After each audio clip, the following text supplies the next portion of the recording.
gudoomiye ku-xigeenkii hore ee baarlamaanka dalka haddana ah xildhibaanka deegaanka Dadaab ee ismaamulka Gaarisa mudane Faarax Macalin Dawaara ayaa markii ugu horeysay waxa uu ka hadlay qalad weyn oo ay sameeyeen xisbiga Azimio la Umoja One Kenya oo isagu ka tirsan yahay isla markaana tigidhkooda uu ku soo baxay.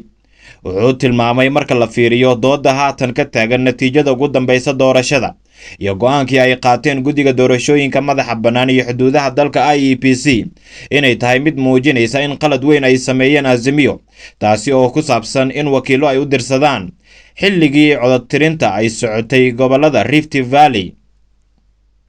ee bartamaha dalka dhaca. isagoo waraysi gaar ah siinayay warbaahinta Citizen ayaa waxa uu ku nuxnuxsaday Mr. Macalin in marka la fiiriyo Azimio la Umoja ay dhaqdhaqaaq xoogan ka sameeyeen Mount Kenya iyo Rift Valley, hase ahaatee ay muuqanayso in Ruto halkaasi sidoo kale waqti badan uu ku bixiyey.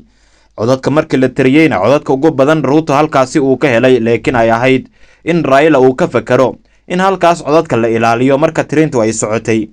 oo wakiilo rasmi ah halkaasi uu u dirsado.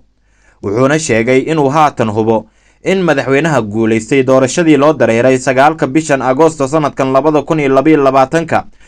uu yahay Raila Omolo Odinga, hase ahaatee codadka laga xaday.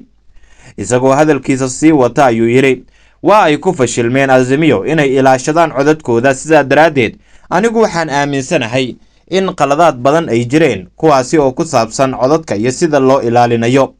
waxaana sidoo kale hadalkan uu ku soo aaday xilli siyaasiyiin badan oo ku fikir ah Raila Omolo Odinga ay aaminsan yihiin in si weyn looga gaabiyey in codadka la ilaaliyo,